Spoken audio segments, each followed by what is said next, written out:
And the cultural appropriation. Yes, and cultural appropriation. That cultural appropriation is civilization. Okay, that's what civilization is, of course, my God. If you've never been exposed to the history of the arts, then you don't understand how style and influence, can cascade down over the centuries and is absorbed. And stealing and absolutely, from ancient Egypt on, for heaven's sakes. Yes. But you know nothing. If you've never been exposed to anything historical, then of course everything seems like theft. Okay, what are they talking about? This is absolute madness. Okay? I was in Petra in Jordan. I went. I don't know if you can do that now, but you could take a bus from Eilat in Israel and go to Petra, and it's beautiful, but it's all, just stolen ideas, magnificent, but it's just a kind of tribute to cultural appropriation. Oh my God, Christ was born into a period that was Hellenized, okay, right, in the ancient Near East, for heaven's sakes. So it was the Hellenistic period. They don't know anything about this. Oh, please. They never heard of ancient Greece. Okay, so, right? All of the great thinkers, okay, all of the serious artwork, okay, is out, okay. So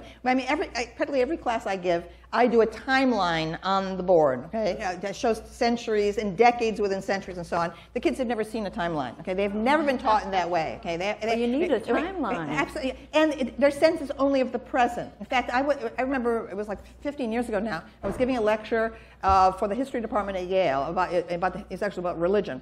And I was complaining about this presentism thing, where there's so much focus now on the present rather than knowledge of the past, which I think is the key to understanding everything about humanity is the distant past. And he said that is so true even in his field of history. He's the chairman of the department, and he said he was having trouble in the field of American history finding any specialists among grad students, okay, and young faculty in a period before the Civil War. Okay, everything was Civil War and post-Civil War. He couldn't find it. He was having great difficulty finding anything earlier, okay, in terms of New England history and so on. And he said, and forget it, he said, about trying to find a young medievalist. Okay. Right. All right. Yeah. Okay. So,